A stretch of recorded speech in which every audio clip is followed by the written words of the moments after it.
ಬೆಂಗಳೂರು ಅರಮನೆ ಅಧಿನಿಯಮ 1996ಕ್ಕೆ ಸಂಬಂಧಪಟ್ಟ ಸಿವಿಲ್ ಅಪೀಲುಗಳು ಸರ್ವೋಚ್ಚ ನ್ಯಾಯಾಲಯದಲ್ಲಿ ಬಾಕಿ ಇರುವ ಹಿನ್ನೆಲೆಯಲ್ಲಿ ಅಭಿವೃದ್ಧಿ ಹಕ್ಕುಗಳನ್ನು ವಿತರಿಸಿದ್ದಲ್ಲಿ ರಾಜ್ಯದ ಹಿತಾಸಕ್ತಿಯ ಮೇಲೆ ಪ್ರತಿಕೂಲ ಪರಿಣಾಮ ಉಂಟಾಗುತ್ತದೆ.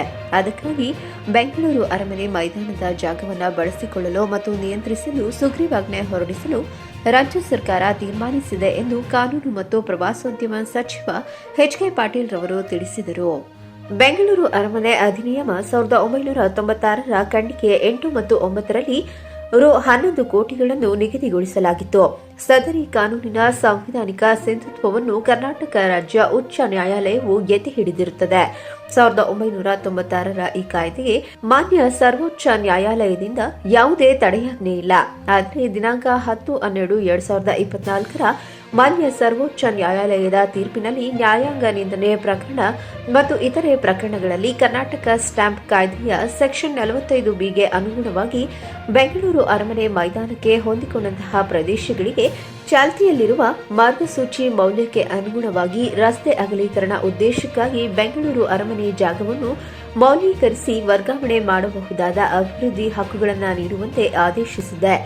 ರಾಜ್ಯದಲ್ಲಿ ಕೇವಲ 2 ಕಿಲೋಮೀಟರ್ ರಸ್ತೆ ಅಭಿವೃದ್ಧಿಗೆ 3,014 ಕೋಟಿ ಅಂದರೆ ಪ್ರತಿ ಎಕರೆಗೆ 200 ಕೋಟಿ ನೀಡಿದರೆ ಆರ್ಥಿಕ ಪರಿಸ್ಥಿತಿ ಗಂಡಾಂತರ ಉಂಟಾಗಿ ಅಭಿವೃದ್ಧಿಗೆ ಪೂರಕವಾದ ವಾತಾವರಣ ನಿರ್ಮಾಣವಾಗದೆ ಪ್ರಗತಿ ವಿರೋಧವಾದ ಕ್ರಮವಾಗುತ್ತದೆ. 1996ರ ಕಾಯ್ದೆಗೆ ಪೂರಕವಾಗಿ ಈ ಸುಗ್ರೀವಾಜ್ಞೆಯನ್ನು ರಾಜ್ಯಪಾಲರಿಗೆ ಮಂಡಿಸಲು ರಾಜ್ಯ ಸಚಿವ ಸಂಪುಟ ಸಭೆ ತೀರ್ಮಾನಿಸಿದೆ ಎಂದು ಸಚಿವರು ತಿಳಿಸಿದರು. ಸುಗ್ರೀವಾಜ್ಞೆ ಜಾರಿ ಮಾಡುವುದರಿಂದ ಅಗತ್ಯವಿರುವಷ್ಟು ಜಾಗವನ್ನು ಬಳಸಿಕೊಳ್ಳಲು ಮತ್ತು ಉದ್ದೇಶಿತ ಪ್ರಸ್ತಾವನೆಯನ್ನು ಕೈಬಿಡಲು ರಾಜ್ಯ ಸರ್ಕಾರಕ್ಕೆ ಅಧಿಕಾರ ದೊರೆಯುತ್ತದೆ.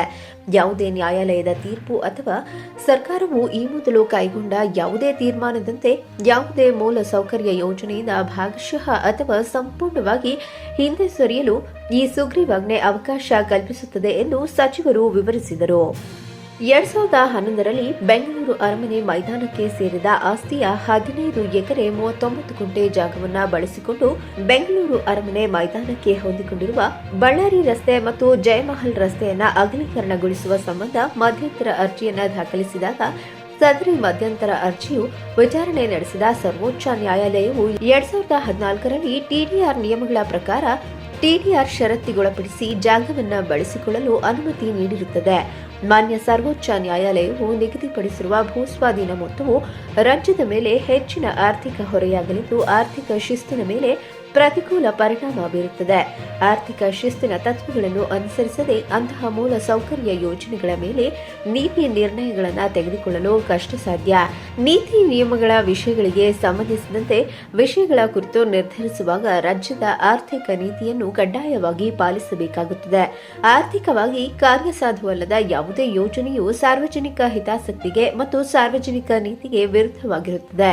ಮಾನ್ಯ ಸರ್ವೋಚ್ಚ ನ್ಯಾಯಾಲಯದಲ್ಲಿ ಸಿವಿಲ್ ಅಪೀಲನ್ನು ರಾಜ್ಯದ ಪರವಾಗಿ ಆದೇಶವಾದಲ್ಲಿ ಮಾರಾಟ ಅಥವಾ ಇನ್ಯಾವುದೇ ರೀತಿಯಲ್ಲಿ ಬಳಕೆಯಾದ ಟಿಡಿಆರ್ಗಳನ್ನು ಹಿಂಪಡೆಯಲಾಗಲಿ ಅಥವಾ ಮರುಪಡೆಯಲಾಗಲಿ ಅಸಾಧ್ಯವಾಗಿರುವುದರಿಂದ ಸುಗ್ರೀವಾಜ್ಞೆಯ ಮೂಲಕ ಅಧಿಕಾರ ಪಡೆಯಲು ರಾಜ್ಯ ಸಚಿವ ಸಂಪುಟ ತೀರ್ಮಾನಿಸಿದೆ ಎಂದು ಕಾನೂನು ಮತ್ತು ಪ್ರವಾಸೋದ್ಯಮ ಸಚಿವರು ತಿಳಿಸಿದರು.